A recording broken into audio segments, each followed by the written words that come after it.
Richardson Dushman equation हमें ये बताती है कि कोई कैथोड जो इलेक्ट्रॉन इमिशन के लिए, थर्मियोनिक इमिशन के लिए अच्छी क्वालिटी का माना जाएगा, अगर एक तो उसका एब्सोल्यूट टेम्परेचर बहुत हाई रखा जाए, यानी कि टेम्परेचर अगर हम इंक्रीज करते हैं तो जो इमिशन इफिशियंसी होती है किसी भी कैथोड की, मेटल की, वो बढ़ती है। और दूसरा पॉइंट इसमें आता है वर्क फंक्शन, यानी कि फाई। तो Richardson Dushman equation J equal to a constant है इसमें, टी स्क्वायर, ये जो ए कॉन्स्टेंट है ये nature of the cathode, cathode जिस भी मेटल का बना है उसकी नेचर पर ये निर्भर करेगा। तो अलग अलग मटेरियल के हम कैथोड ले सकते हैं, तो अलग अलग मटेरियल के जो कैथोड्स हैं उनका ए डिफरेंट होगा। तो वर्क फंक्शन क्या है? किसी भी इलेक्ट्रॉन को मेटेलिक सरफेस से इमिट आउट करने के लिए जो मिनिमम रिक्वायर्ड एनर्जी है उसे हम थर्मियोनिक वर्क फंक्शन बोलते हैं। फोटो इलेक्ट्रिक इफेक्ट में भी हम वर्क फंक्शन देखते हैं, तो वहाँ फोटो इलेक्ट्रिक इफेक्ट में मिनिमम एनर्जी, मिनिमम फोटोन की एनर्जी जो फोटो इलेक्ट्रॉन्स को इमिट करने के लिए रिक्वायर्ड होती है उसको हम फोटो इलेक्ट्रिक इफेक्ट फिनोमेना में वर्क फंक्शन कहते हैं। सिमिलरली थर्मियोनिक इमिशन में जो मिनिमम एनर्जी है, क्रिटिकल एनर्जी जो इसेंशियल होती है इलेक्ट्रॉन्स के इमिशन के लिए, उसको हम थर्मियोनिक वर्क फंक्शन बोलते हैं, और ये इलेक्ट्रॉन वोल्ट ऑर्डर में होती है। तो एक अच्छे कैथोड का कैसे सिलेक्शन किया जाए, वैक्यूम ट्यूब्स में ये बहुत इंपॉर्टेंट होता है।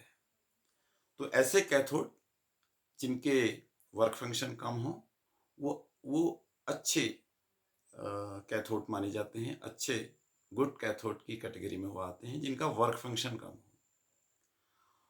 और जितना वर्क फंक्शन कम होगा उतना इजीली उसमें से थर्मियोनिक इलेक्ट्रॉन जो है वो इमिट आउट हो सकते हैं। जैसा कि हम यहाँ पर एक चार्ट स्टडी करते हैं, तो यहाँ पर जैसे टंगस्टन है, प्योर टंगस्टन का जो वर्क फंक्शन होता है वो 4.62 इलेक्ट्रॉन वोल्ट होता है, और इसका जो ऑपरेटिंग टेम्परेचर है वो 2600 केल्विन है, यानी कि इतने हाई टेम्परेचर पर ये ऑपरेट करेगा, थर्मियोनिक इमिशन से इलेक्ट्रॉन इमिट करेगा।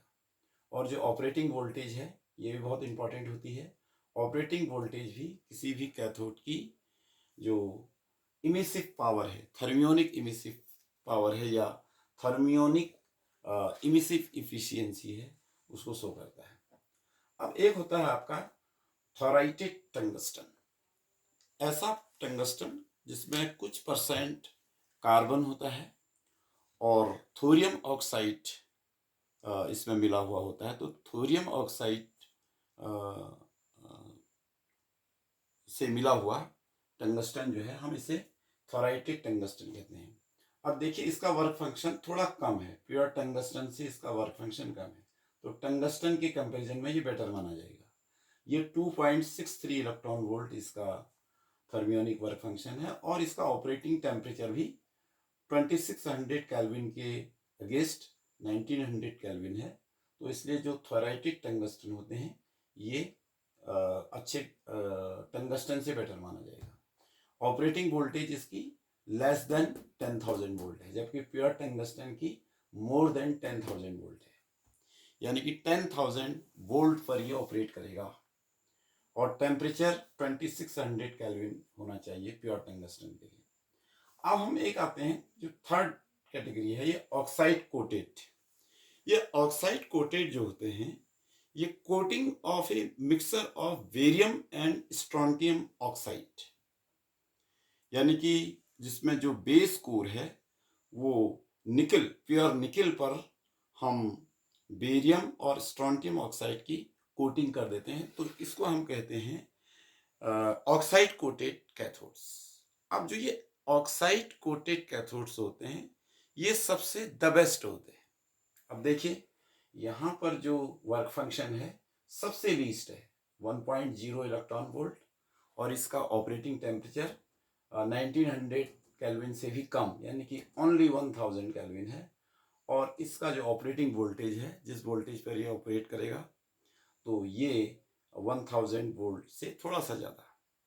तो इन तीनों का अगर हम कंपैरिजन करेंगे तो तीनों का जो ये जो चार्ट में दिखाए गए हैं डेटा, तो इससे हमें ये पता चलता है who is the best emitter. तो obviously oxide coated cathodes are best emitters. अब यहाँ पर हम ग्राफ की स्टडी भी कर लेते हैं। देखिए, ये वाई एक्सिस में हमने कैथोड की इफिशियंसी शो कर रखी है, और इसमें फिलामेंट पावर, यानी कि जो आपके कोटेड ऑक्साइड्स होते हैं उनकी इफिशियंसी जो है वो बहुत ही कम पावर देने पर भी रैपिडली इंक्रीज करने लगती है।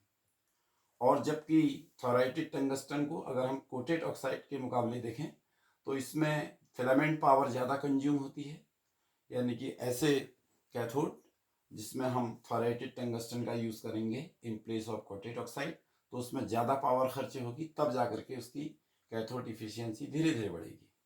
और टंगस्टन इसमें सबसे वीक इमीटर्स हम कह सकते हैं इसको। देखिए, इसमें पावर भी ज़्यादा खर्च हो रही है और इफिशियंसी थोड़ा सा इंक्रीज कर रही है। तो ये ग्राफिकल रिप्रेजेंटेशन, ये ग्राफिकल प्रोफाइल हमें ये बता रहा है कि who is the best emitter. तो कहने का मतलब ये है कि किसी भी कैथोड से इजीली इलेक्ट्रॉन इमिट आउट हो जाए, तो इसके लिए ज़रूरी है कि उसका वर्क फंक्शन लो हो, और उसका ऑपरेटिंग वोल्टेज भी लो हो, और उसका ऑपरेटिंग टेम्परेचर भी लो हो। तभी हम लेस पावर्स कंज्यूम करके इनको ऑपरेट करा सकते हैं।